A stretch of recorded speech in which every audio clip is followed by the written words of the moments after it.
The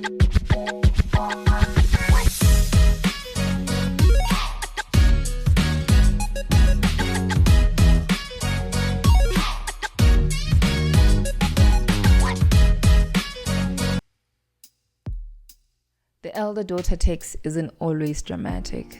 Sometimes it looks like postponing your own life until everyone else's needs are met or have been met. And the problem is that there will always be another need. There will always be another ask. There will always be another responsibility that you have to actually fulfill.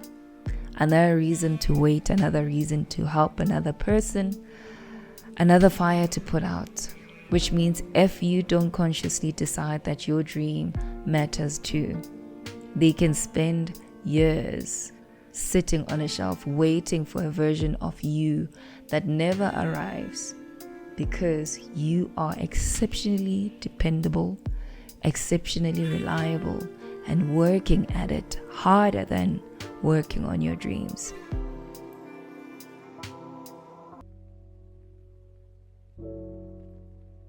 Living Content Era 2 is for the person who's already on the journey and is ready to go even deeper.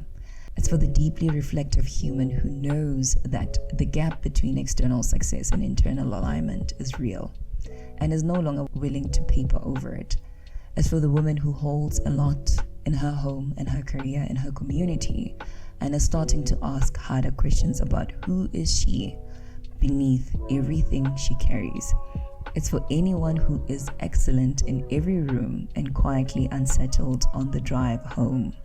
It's for anyone who has done enough living to know that who you are on the inside shapes everything that happens on the outside, and who wants to talk about it honestly, without performance and without pretending.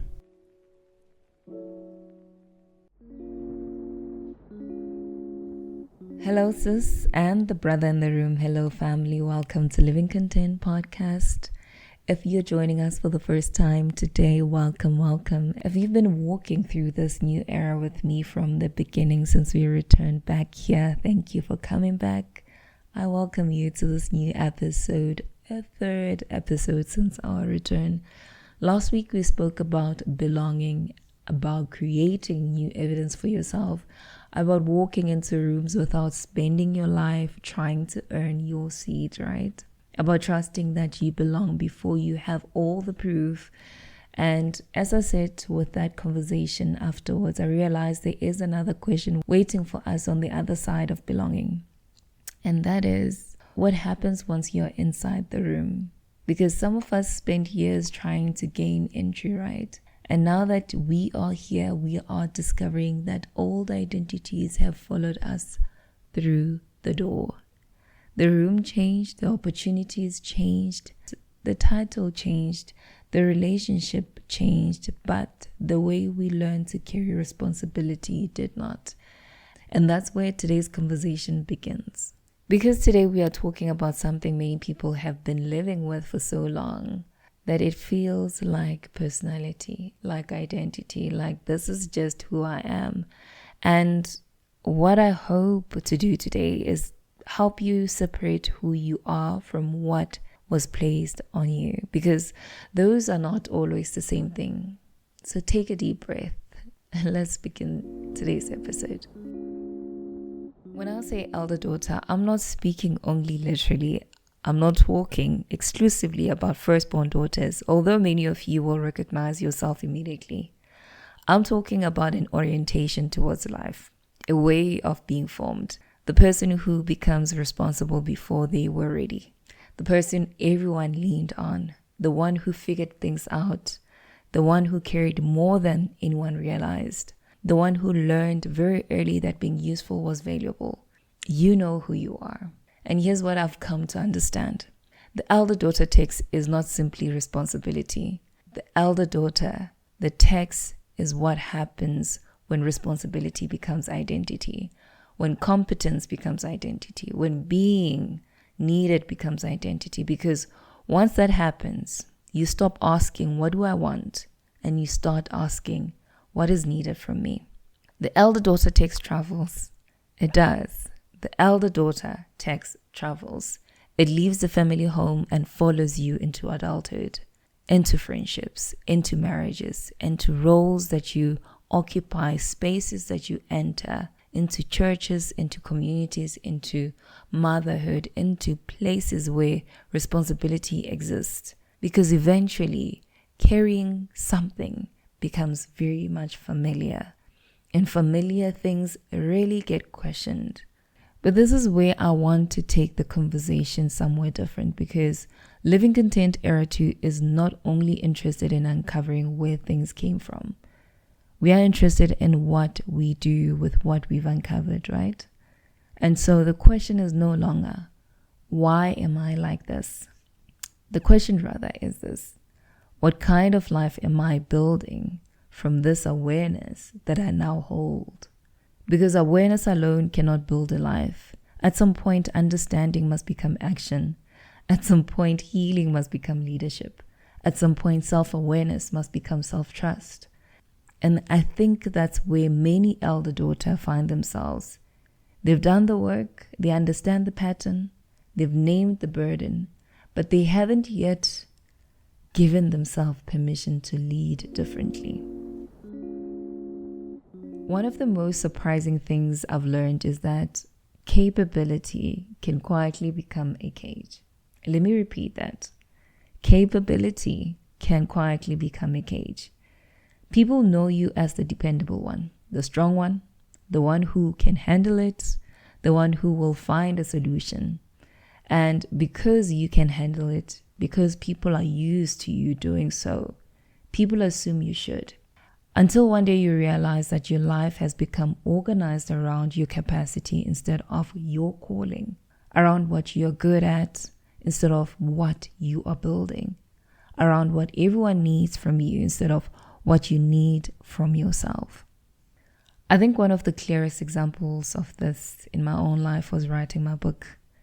And if you've ever written something substantial, you'll know this already. Books don't just ask for your time. They ask for you. To some extent, I would say they ask for all of you. For years, I had become very good at showing up for everyone else, for work, for family, for responsibilities, for deadlines, for expectations. And the thing about those kind of responsibilities is that they often come with immediate reward, immediate feedback, immediate consequences if you don't show up, right? Writing a book was different. Nobody was waiting for it. Nobody was asking for chapter 3, for chapter 7 to be written. Nobody was sending follow-up emails asking whether I'd finished a particular paragraph. The only person carrying the vision was me. And I realized how unfamiliar that felt. Not the writing, I mean, but the choosing to write. The decision to consistently make room for something simply because it mattered to me. The decision to protect time for something that wasn't urgent, but was deeply important to me. The decision to invest in a future version of myself that nobody else could yet see. And what surprised me was how much resistance I encountered internally. Not because I didn't want to write it, but because somewhere along the way, I had become so used to prioritizing what was needed over what was desired, or what I wanted, what was expected over what was envisioned, what served everyone else over what might nourish me too. And I wonder how many elder daughters know exactly what I'm talking about. How many of us have become so skilled at carrying responsibility that we struggle to carry a dream for ourselves, not because we are incapable, but because we've trained ourselves to believe that our value lives in our usefulness. The book taught me something else I wasn't expecting. It taught me that choosing yourself is not selfish. It is leadership. Not leadership over other people, leadership over your own life first.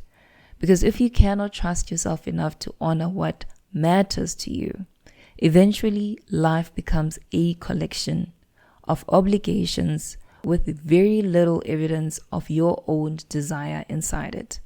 Let me repeat that.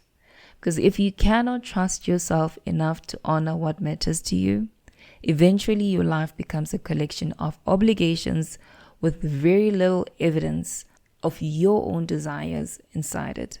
And that hit me hard because I realized that I could spend the rest of my life being exceptionally responsible, exceptionally reliable, exceptionally dependable, and still abandon myself.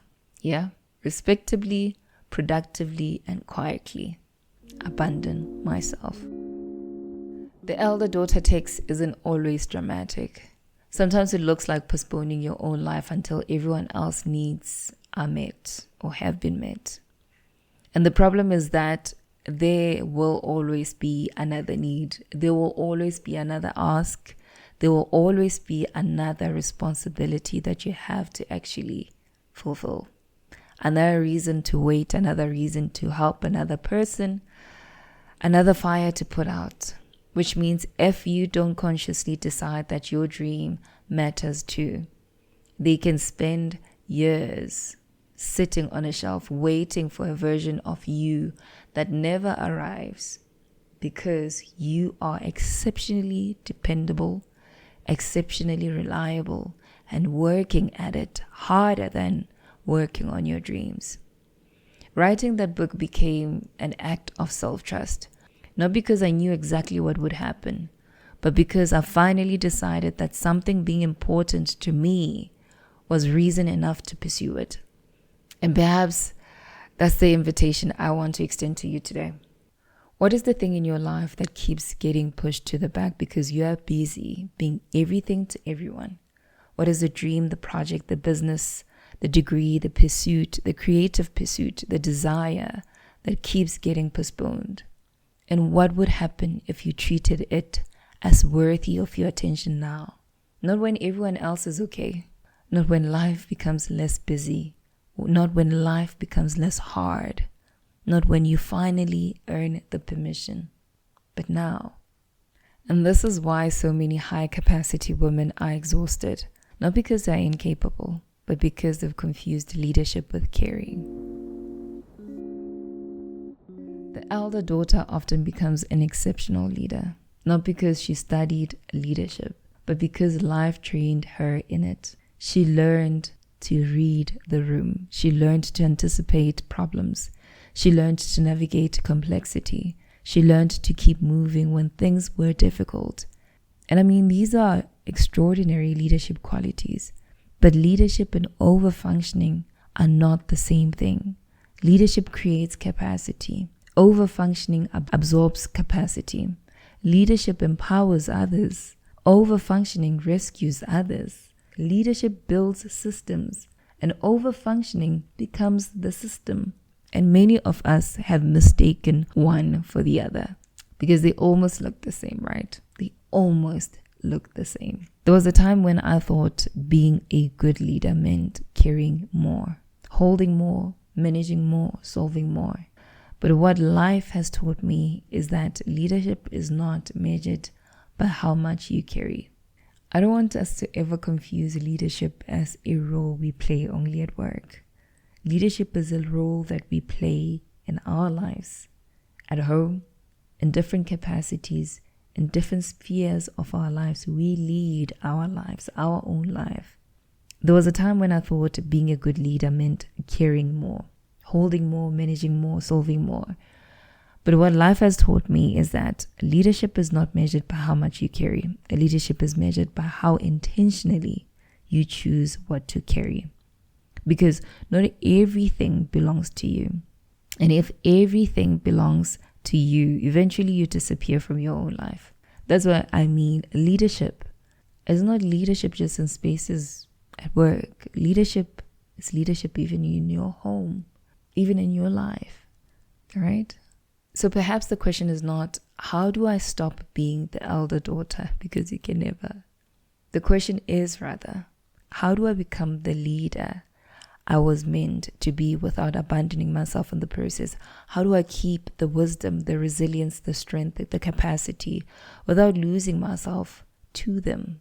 How do I build a life where my gifts serve me too? Because that is what we are building in this season. lives where we are no longer standing at the margins of our own existence, lives where self-knowledge becomes self-leadership, lives where we stop proving our worth through exhaustion, lives where we trust ourselves enough to be seen, lives where we finally understand that belonging in the room was never the destination. The destination was contributing from a place of wholeness once we got there. Because it's important that you remain whole and you understand your value so that you are able to pour out and contribute from a place of self-knowing. Okay? So maybe just to take you through some journaling prompts and reflection questions so that you can sit with that over the weekend of a hot beverage. And if you don't know this by now, we have a Substack community where I share these over email as well. If you don't want to write them down now, you can easily subscribe to our newsletter, and you'll get these on your inbox every Saturday morning. Okay? So the first reflection question is, where in my life has competence become my identity? Where in my life has competence become my identity? Number 2, what am I carrying because I consciously chose it? And what am I carrying because I've always carried it? Let me repeat that one. What am I carrying because I consciously chose it? And what am I carrying because I always carried it? Number 3, if I fully believed I belong, what would I stop proving? If I fully believed that I belong, what would I stop proving? Number 4, what am I building in this season of my life? Number 5, what kind of leader is my current life shaping me to become? Number 5, what kind of a leader is my current life shaping me to become? Take your time with those. Don't answer them quickly. Let them sit with you this week. Okay? Alrighty. I want to read this affirmation. And again, just taking a deep breath in and a deep breath out. A deep breath in and a deep breath out.